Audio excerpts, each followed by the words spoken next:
What's up, everybody? Justin here to do another review. Last night I did my Hall of Fame 2017 review. That was a very good Hall of Fame ceremony. Tonight I'm back with my NXT TakeOver Orlando review. One night before WrestleMania. And some I've seen on Twitter, some aren't that excited for WrestleMania. And some, no matter what, some fans, no matter what, think the show's gonna suck. Well, you people that think that, those fans, you're not true fans. If you think it's automatically gonna suck already. I think it's been booked very good. The matches are gonna be good. The feuds have been booked very well for this WrestleMania. It will be better than 32. I guarantee that. So before I start my NXT TakeOver Orlando review, I gotta get up. I'm gonna check my NXT TakeOver poll from Twitter, and I'm gonna put on another light because I don't like the lighting in here.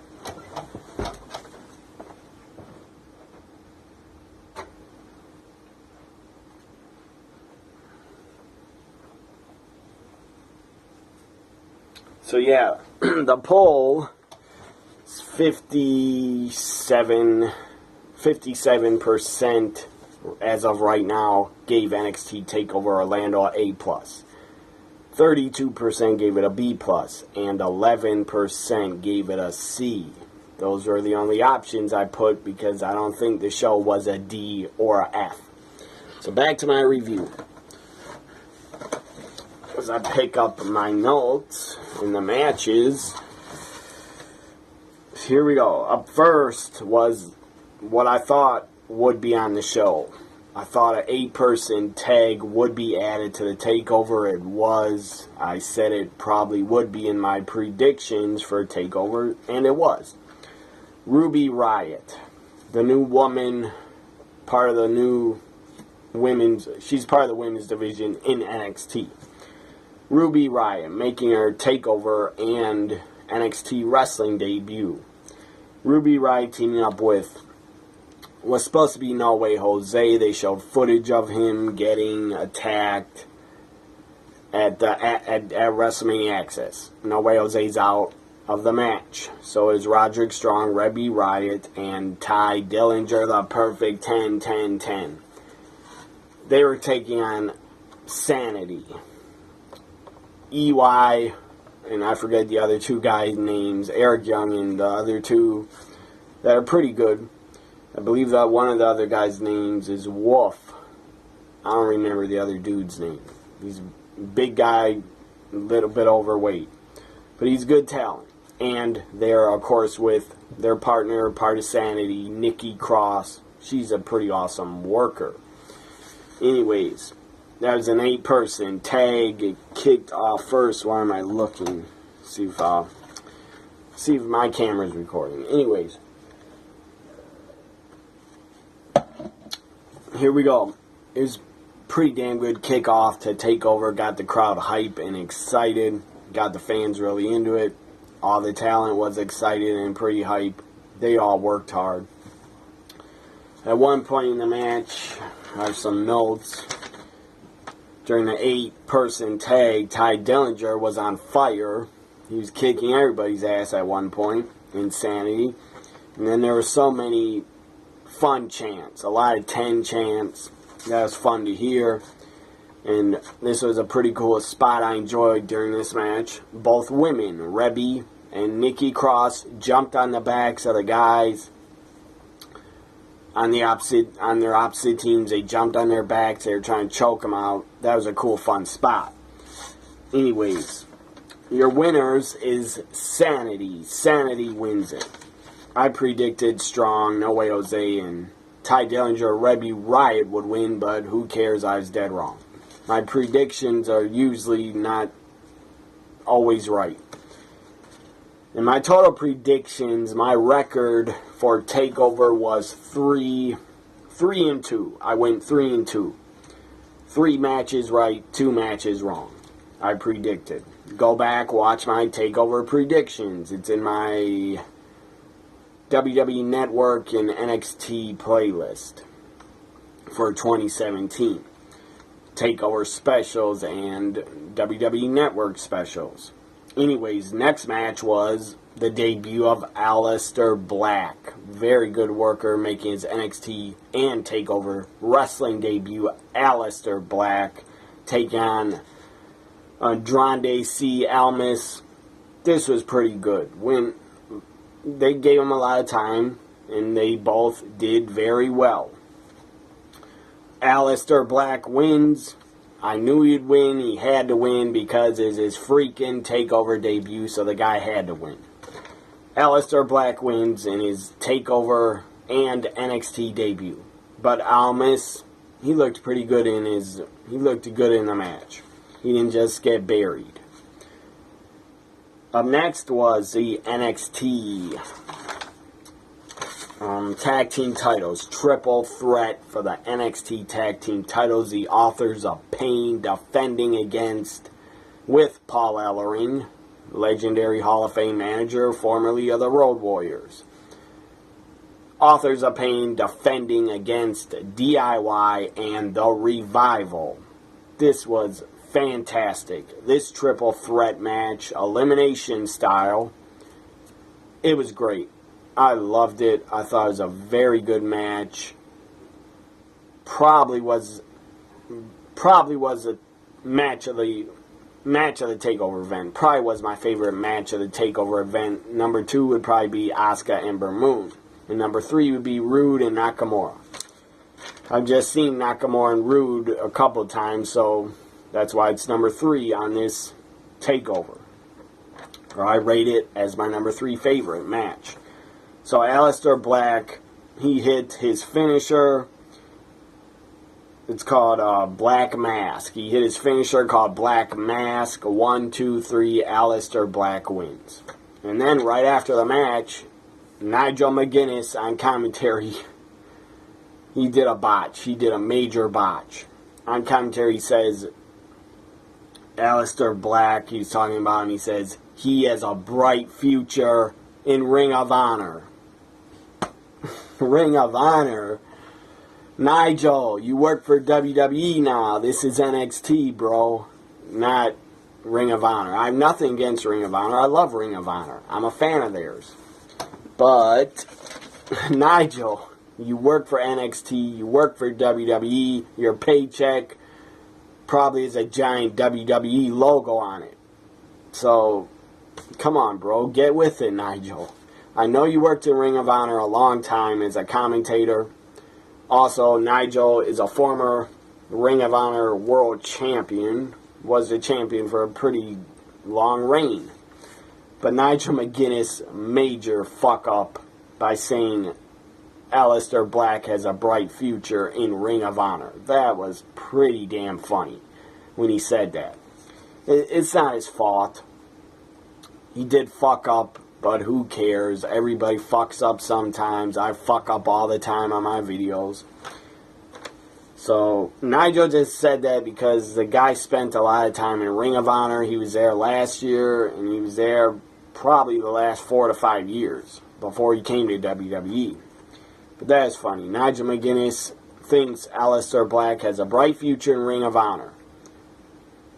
There wouldn't be anything wrong with him saying that if this was a Ring of Honor show. By the way, the Ring of Honor did have a pretty big show tonight. Super Card, I think it was called Super Card of Honor. I think that's the name of the show. I hope I'm not wrong about that because that'd be embarrassing. But Ring of Honor had a big show tonight. Internet pay-per-view. Jay Lethal, Cody Rhodes in a bull rope match. That looked pretty good. TV titles on the line. Their champion, Marty Scurll, defended against Adam Cole and the Young Bucks. The Spot Monkeys challenged the Hardys for the Ring of Honor tag titles in a ladder match. And the Spot Monkeys got their titles back. Round of applause, because that means I hope the Hardys show up on WrestleMania or Raw or SmackDown. Please, Hardys, come to the WWE and debut, not debut, but please come back to the WWE. That's where you belong. That's where you should be. And I hope you retire in the WWE, because the Hardys are awesome, especially the Broken Hardys. They deserve one more run on top and in the WWE, the company that made them famous. So, congrats to the Spot Monkeys. I'm happy the Hardys lost, so they could possibly show up at WWE this week or in a couple days or tomorrow. So anyways, for you Spot Monkey fans out there, I'm sure you're happy the Bucks of Youth are champions again. I'm not happy. Well, I am happy because the Hardys can go to WWE now, but I don't care that the Bucks are the champions again. I don't hate them, I just think they're overrated as fuck as a tag team. They need to go back, watch some 80s tag team wrestling like Rock and Roll Express, Midnight Express. They need to go back, watch that stuff, and learn how to be a real tag team instead of being Spot Monkeys, as Matt Hardy came up with them, as they are the Spot Monkeys. So this match, this triple threat for the NXT tag titles, back on course, back on track for my NXT TakeOver review. This triple threat was crazy, it was wild, it was pretty insane. At one point you had DIY. In the Revival, for most of the match, they were teaming up, double teaming Authors of Pain, trying to take them out of the match, trying to eliminate them. One point you had, I believe, Scott Dawson and Johnny Gargano do a double super kick and a knee to one of the Authors of Pain. Then you had a Shatter Machine by Ciampa. They hit Shatter Machine. Tommaso Ciampa and Dawson, I think, is Dawson and Ciampa hit the Shatter Machine on one of the other Authors of Pain. That was awesome. So they did a lot of teaming up to try to get rid of the Authors of Pain out of this match. So you had DIY at one point jumped off the ring apron and they won tag in to the Revival. They did not want to get in there. That was pretty funny. And as I said, lots of double teaming the Authors of Pain. At one point they brought out a table and set it up at ringside outside the ring. AOP, Authors of Pain, started tossing Johnny Gargano around, tossing him around like he's a little baby. Tossed him into Ciampa. Ciampa's trying to run to the outside, do a dive, and they threw him into Ciampa, knocked him out. And then they throw Johnny into the Revival on the outside. That was pretty cool. So then the Revival was laid out on the outside for like 5 whole minutes. It felt like 5 minutes. They're laid out. And then at one point, the Authors of Pain, one of them, I don't remember which one because they look like twins, one of them was on the ring apron and Ciampa was trying to powerbomb him, or maybe one of the Revival was trying to powerbomb him off the apron through the table because the table was set up right there. And then Johnny Gargano came back and helped and double powerbomb to one of the Authors of Pain through the table. He gets powerbombed off the apron through the table. That was a cool spot. So then, and yes, he did get help. I believe Johnny Gargano did help one of the Revival double powerbombing through the table, as I said. So then you had a lot of, as I said, DIY and the Revival were double teaming a lot, and then they put on a double submission to one of the Authors of Pain. They had locked in a double submission to him so he would submit and so they'd be eliminated. And he couldn't get to the ropes, but then one of the Authors of Pain that went through the table, he gets back in the ring and breaks up the submission. So he saved the titles for them. And then one of them was hit with Shatter Machine. And then DIY and the Revival dove through the second rope, taking out the Authors of Pain on the floor. That was cool. And then you had DIY get eliminated. DIY, I believe, is Ciampa get hit. Or before that, before DIY was eliminated, one of the Revival, I believe, is Dash, I think, or it might have been Dawson. I forget their names. There's a guy with the bald head in the Revival. I think that's Dawson. So he suplexes Ciampa off the top rope to the floor on top of all the other tag teams in the match and all the other guys on the floor. Suplexes them on taking everybody out on the floor. That was fucking awesome. That was a really cool, awesome, insane spot. And then, as I said, they all fall down after that. And then DIY gets eliminated. Ciampa gets taken out with that clothesline, Russian leg sweep finisher of the Authors of Pain. They take out DIY. DIY's eliminated. Then it's down to the Revival, and the Revival and Authors of Pain is down to. And then the crowd started chanting, delete, delete, delete. We had delete chants. Did those fans think the Hardys were going to show up really? Because they're working Ring of Honor at the exact same time. So they couldn't appear at two places at once. Unless Vanguard 1 took the Hardys from Ring of Honor and transported them to NXT. That wouldn't happen. That's impossible. That can only be done through editing when you're editing a show. Anyways, so the Revival hit the Authors of Pain with everything. Revival hit them with everything they had. Still couldn't get the job done. Authors of Pain, the fans started chanting at them, no one likes you, no one likes you. Well, I disagree, because I like them. They don't got to be great wrestlers or workers. All they need is their size. And they got their size. They're giants. They're monsters. They're killers. They're beasts. They don't need to be great workers. They do not need to be great wrestlers. They don't even have to be that good of a tag team. All the Authors of Pain need to be is killers and destroyers as tag team champs. That's all they need to be, is freaking beasts, because that's what they are. They're lucky they got a great look, that they look intimidating as hell, and that they got great size, because they're not very good workers. But maybe they'll get better.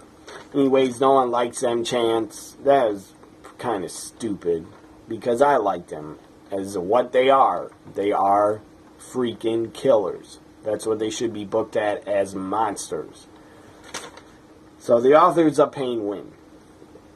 The Authors of Pain win, defeat the Revival. Authors of Pain with Paul Ellering still NXT Tag Team Champions. I wish I would have predicted that they would retain, but I didn't. I said the Revival is going to win. I was dead wrong.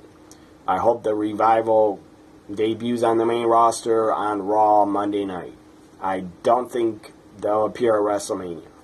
But hopefully the Revival appears on Raw or SmackDown, because it's time for the Revival to go to the main roster.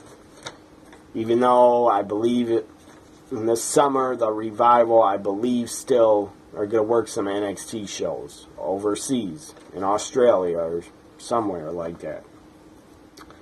So now we had, after the triple threat for the tag team titles, Authors of Pain retain, we had the Women's Championship. Very good NXT Women's title match. Very good. There were a lot of counters, a lot of kicks. It was very good. Asuka wins, as I predicted. Asuka wins and retains. Asuka, still the NXT champion. Still record-breaking NXT champion now for well over a year. Or maybe a year and 1 day. Asuka set her own record, and now she's broken it again. Asuka still undefeated, still NXT Women's Champion. I did a live reaction to Asuka Ember Moon. Check that out on my live reactions playlist. I enjoyed doing that and watching it and doing some commentary for Asuka Ember Moon during it. So Asuka wins. I expected it. That's why I predicted it on my NXT TakeOver predictions. Up next was, before the main event, right after Asuka Ember Moon, they showed Drew McIntyre. Drew McIntyre is back. I'm sure he has a contract, and he'll probably be in NXT, because why else would they show him? Drew McIntyre is back in the company. He's back in the WWE. That gets 2 thumbs up. I'm happy about that. Drew McIntyre, very good worker, very good wrestler. I'm very happy for him that he's back in the WWE. Very happy for Drew McIntyre is back, and he probably will debut in NXT pretty soon. Well, he kind of debuted tonight because they showed him on TakeOver sitting in the crowd. Also, it's good to see Edge and Beth Phoenix, both Hall of Famers. Good to see them as a couple. They're married. They have a kid. Very good. I think they have 2 kids. It's very good to see them there enjoying TakeOver. So next is the main event. Bobby Roode, Nakamura. Nakamura had a great entrance, as always. I love his theme music. I love his style, coming down the ring, going like that. That's awesome stuff. Nakamura has tremendous charisma. When the guy sweats, his sweat is probably more charisma than a lot of people have. Anyways, I don't know what the hell that meant, but I just said it. Nakamura has tremendous charisma. That guy needs to be at WrestleMania.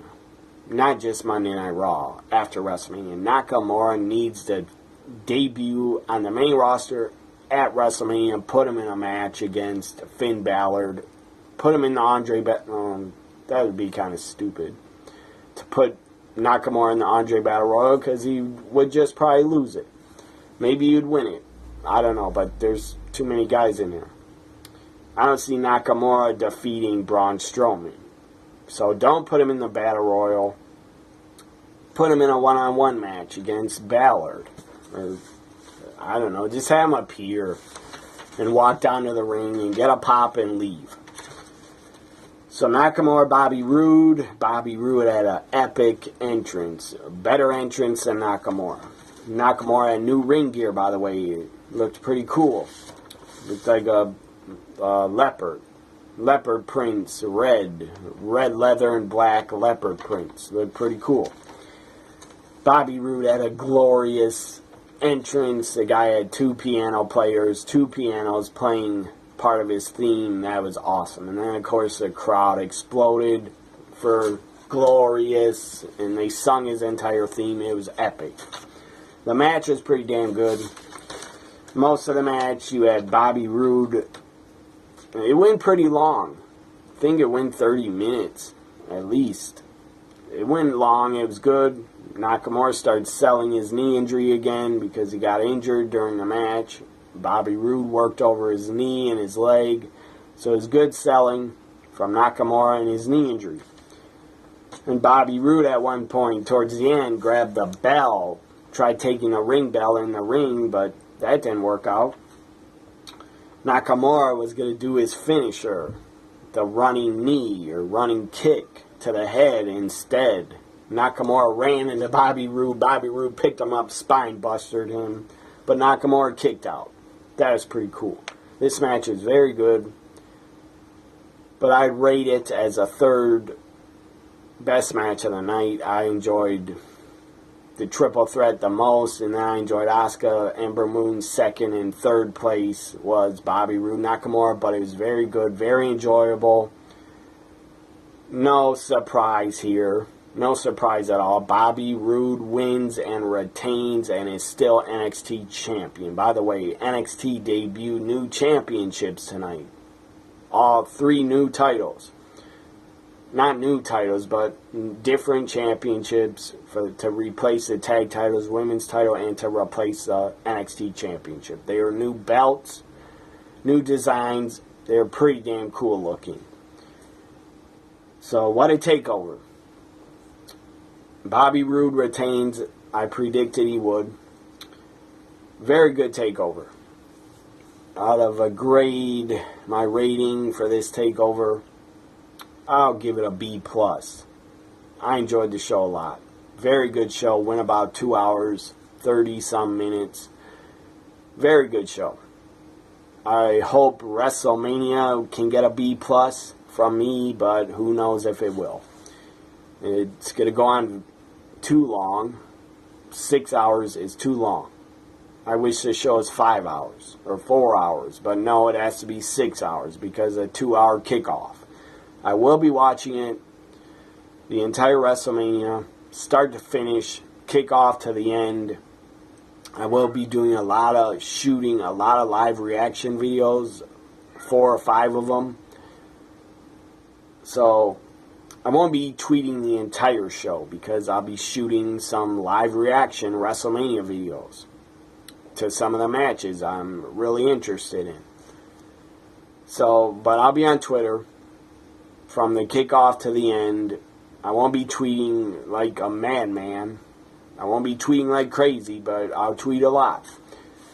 So I hope you enjoyed this NXT TakeOver Orlando review. Wrestle fucking Mania 33's tomorrow night.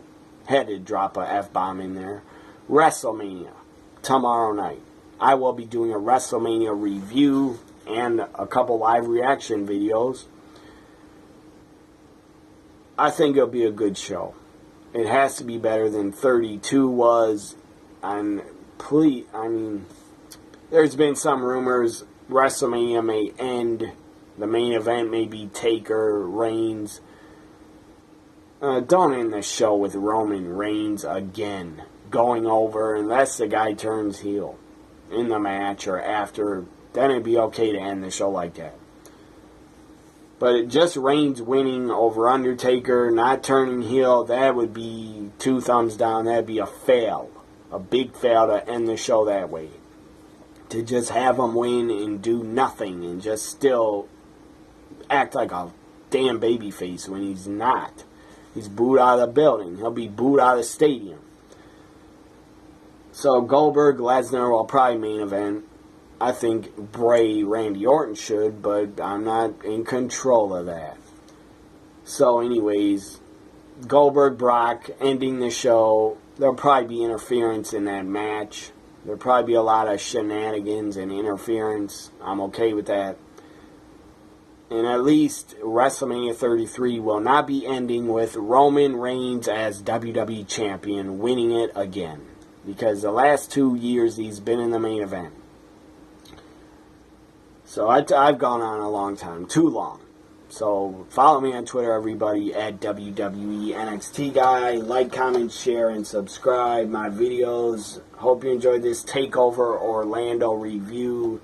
WrestleMania's less than 24 hours away. I'm excited for it. Bye for now, everybody. Hope you've enjoyed and had a great WrestleMania weekend so far. I sure have.